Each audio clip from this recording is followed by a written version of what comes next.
Hello friends, welcome to my YouTube channel MAG tuition centre. आज की video में बतलाना जो आप लोगों को कैलेंडर रीजनिंग के एक बहुत ही महत्वपूर्ण प्रश्न। यह प्रश्न एग्जाम में हमेशा पूछे जाते हैं और किसी भी प्रकार का एग्जाम हो ऐसे प्रश्न पूछा जाता है। प्रश्न क्या दिया गया? 28 जून 1857 को कौन सा दिन था? प्रश्न दिया गया 28 जून 1857 का कौन सा दिन था। सीखना चाहते हैं तो ही वीडियो पर रुके, अन्यथा वीडियो को स्किप करके आगे चले जाए। तो चलिए मैं बतला रहा हूँ कैसे ऐसे प्रश्न को हल किया जाता है। जैसे कि दिया कि 28 जून 1857 को कौन सा दिन था। 28 जून 1857 को कौन सा दिन था? जैसे किसी वर्ष का कोई भी तारीख दिया गया रहेगा और उसको दिया गया रहेगा कि आप दिन ज्ञात करें कौन सा दिन था। 28 जून 1857 हो या 26 जनवरी 1950 हो या 15 अगस्त 1947 हो, किसी भी तिथि का आप दिन आसानी से ज्ञात कर ले सकते हैं। तो चलिए मैं उसी किसी के बारे में बतला रहा हूँ। यहाँ पे सबसे पहले हम समझेंगे महीना के बारे में। महीना क्या है? जैसे तो महीना जो होता है जनवरी, फरवरी, मार्च, अप्रैल, मई, जून, जुलाई, अगस्त, सितंबर, अक्टूबर, नवंबर, दिसंबर, इस प्रकार के महीना होते हैं। और इसमें जो दिनों की संख्या होती है वह दिनों की संख्या या तो 31 यानी कि 31 दिन होता है या तो 30 दिन होता है। फरवरी में 28 और 29 का होता है, चीज आपको याद रखना है। तो महीना में दिन जो होता है 31 का होता है और किस महीना में दिन जो होता है 30 का होता है। उसके लिए क्या करना है आपको, मैं ट्रिक बतला रहा हूं, उसको आसानी से याद रखेंगे। और ट्रिक क्या है आपको याद रखना, अप्रैल, जून, सितंबर और नवंबर। ठीक है, अप्रैल, जून, सितंबर और नवंबर, ये 30 दिन का होता है। अप्रैल, जून, सितंबर, नवंबर तीसरा मानो, बाकी सब 31। अप्रैल, जून, सितंबर, नवंबर तीसरा मानो, बाकी सब 31। कहने का मतलब यह है कि अप्रैल, जून, सितंबर और नवंबर जो होता है 30 दिन का महीना लगता है और बाकी सब महीना जो होता है 31 दिन का होता है। फरवरी को केवल छोड़ देना है। फरवरी या तो 28 का होगा या तो 29 का होगा। 28 का कब होगा और 29 का कब होगा उसके बारे में मैं बतला रहा हूं। जब आपका साधारण वर्ष होता है तो फरवरी 28 तारीख का होगा और जब आपका लीप वर्ष आएगा तो फरवरी 29 दिन का होगा। अब साधारण वर्ष क्या होता है उसके बारे में बतला रहा हूं कि साधारण वर्ष क्या होता है। तो साधारण वर्ष का मतलब क्या होता है कि दिए गए वर्ष में हम 4 से भाग देते हैं। दिए गए वर्ष में हम 4 से भाग देते हैं और यदि वह पूरी तरह से न कटता है तो वह साधारण वर्ष कहलाता है। दिए गए वर्ष में हम 4 से भाग देते हैं और वह पूरी तरह से न कटे उसे हम साधारण वर्ष कहते हैं। जैसे कि यहाँ पे दिया गया 1857 दिया गया है और 1857 को आप 4 से भाग देंगे तो यह पूरी तरह से न कटेगी, इसलिए यह साधारण वर्ष हो जाएगी। और साधारण वर्ष में कितने दिन का फरवरी होगा? तो साधारण वर्ष में फरवरी 28 दिन का होगा।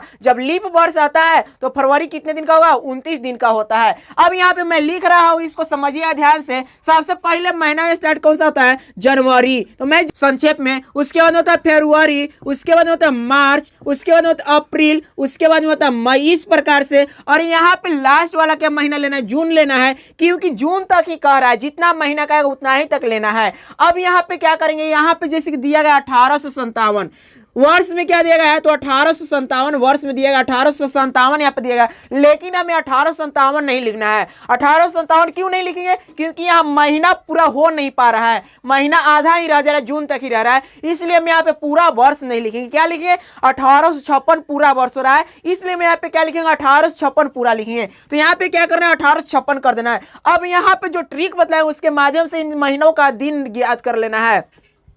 जैसे कि यहाँ पे जनवरी दिया गया तो जनवरी कितने दिन का, फरवरी कितने दिन का होगा? तो यहाँ फरवरी 1857 है, यह साधारण वर्ष है, इसलिए फरवरी यहाँ पे 28 दिन का होगा। फरवरी कितने दिन का होगा? 28 दिन का होगा। मार्च कितने दिन का होगा? 31 दिन का होगा। ठीक है, अप्रैल कितने दिन का होगा? 30 दिन का होगा। अप्रैल 30 दिन का होगा। और इसके बाद मई कितने दिन का होगा? तो मई 31 दिन का होगा। मई कितने दिन का होगा? 31 दिन का होगा। और जून में कह रहा है 28 जून तक ही कह रहा है, तो यहाँ पे हम क्या करेंगे? 28 तक ही छोड़ देंगे। ठीक है, इस प्रकार से। अब यहाँ पे इतना करने के बाद हमें क्या करना है? यहाँ पे देखिए, इसको हम सबसे पहले वर्ष जो दिया गया 1856, इसको 2 भाग में बांट देंगे। 2 भाग में बांटेंगे, एक बांटेंगे शताब्दी वर्ष में और दूसरा बांटेंगे साधारण वर्ष में। तो शताब्दी वर्ष में इसको हम लिख सकते 1800, शताब्दी वर्ष में क्या लिखेंगे? 1800, और यहाँ पे साधारण वर्ष में कितना लिखेंगे? 5600। इस प्रकार से अब इसको चाहे तो और भी आसानी से इसको तोड़ सकते हैं, क्योंकि कोड इसका होता है और कोड जो होता है ना, कोड किस प्रकार से होता है उसको याद करना पड़ेगा थोड़ा सा आपको। तो यहाँ पे कोड इसको लिखने के लिए यहाँ पे हम कर देते हैं इसको 1600 और इसको कर देते 200। इसमें हम कर दिए 200। इसके बाद में 56 वर्ष जो दिया गया है, इस 56 वर्ष को भी हम क्या करेंगे, दो पार्ट में तोड़ेंगे।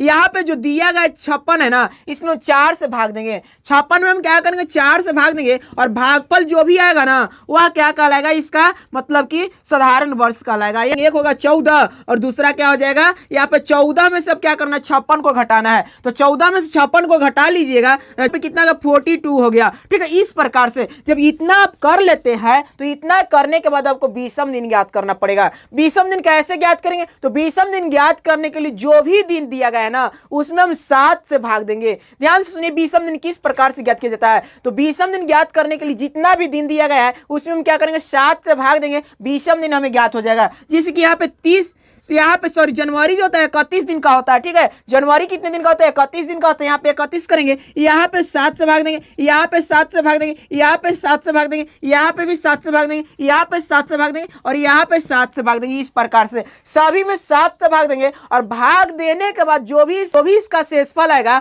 वह क्या कहलाएगा, तो 20वें दिन कहलाएगा। फिर सुनिए, भाग देने के बाद जो भी शेषफल प्राप्त होता है वह 20वें दिन कहलाएगा। जिसके यहाँ पे 7 से भाग दीजिएगा तो 7 का 28 चल जाएगा 4 बार में और इसमें बचेगा शेषफल कितना, 3। इसमें 0, इसमें कितना बचेगा, 3, इसमें बच जाएगा 2, इसमें बचेगा 3, इसमें आ जाएगा 0। यहाँ पे 1600 का कोड याद रखना है कि 1600 का कोड कितना होता है, तो 1600 का कोड होता है 0 और 200 का कोड कितना होता है, 3। यहाँ पे 7 से भी भाग देने का और यहाँ पे भी 7 से क्या करना, भाग देना है। 7 से भाग देंगे तो इसका शेषफल आ जाएगा 0, इसका शेषफल आ जाएगा 0। तो इस प्रकार से हम क्या किए, 20वें दिन ज्ञात कर लिए। जब 20वें दिन ज्ञात हो जाएगा तो इन सभी को हम जोड़ेंगे, जितना भी 20वें दिन दिया गया है तो उसको हम जोड़ेंगे, यानी कुल 20वें दिन निकालेंगे। तो कुल 20वें दिन बराबर क्या हो जाएगा, कुल 20वें दिन यानी कुल 20वें दिन बराबर क्या हो जाएगा, 3 + 3 6, 6 और 2 8, 8 और 3 11 और 11 और 3 कितना जाएगा, 14। यानी कि कुल 20वें दिन कितना आएगा, 14। अब 14 को फिर से 7 से क्या करना है, डिवाइड करना है। यहाँ पे 7 से भाग दे दीजिएगा, क्योंकि 14 को फिर 7 से डिवाइड करने का कारण क्या है, क्योंकि 14 किसी भी दिन का कोड नहीं है। इसलिए यहाँ पे दिया गया क्या है, यहाँ पे 14 आ गया, इसलिए हम क्या करेंगे, इसको और छोटा करेंगे, काटेंगे तो इसका शेषफल कितना आएगा, 0 आ जाएगा। यानी कहने का मतलब कुल 20वें दिन कितना प्राप्त हुआ, तो कुल 20वें दिन 0 प्राप्त हुआ। और 0 जो होता है रविवार को दर्शाता है। 0 20वें दिन किसको दर्शाता है, रविवार को दर्शाता है। यानी कि इसका प्रश्न का आंसर क्या हो जाएगा, रविवार हो जाएगा, संडे हो जाएगा। यानी 28 जून 1857 को कौन सा दिन पड़ेगा, तो संडे पड़ेगा, रविवार पड़ेगा। तो इस प्रकार से ऐसे प्रश्न को हल किया जाता है। यदि वीडियो अच्छा लगा है तो लाइक करें, शेयर करें और इसी प्रकार का वीडियो देखने के लिए मेरे चैनल को सब्सक्राइब करना ना भूलें।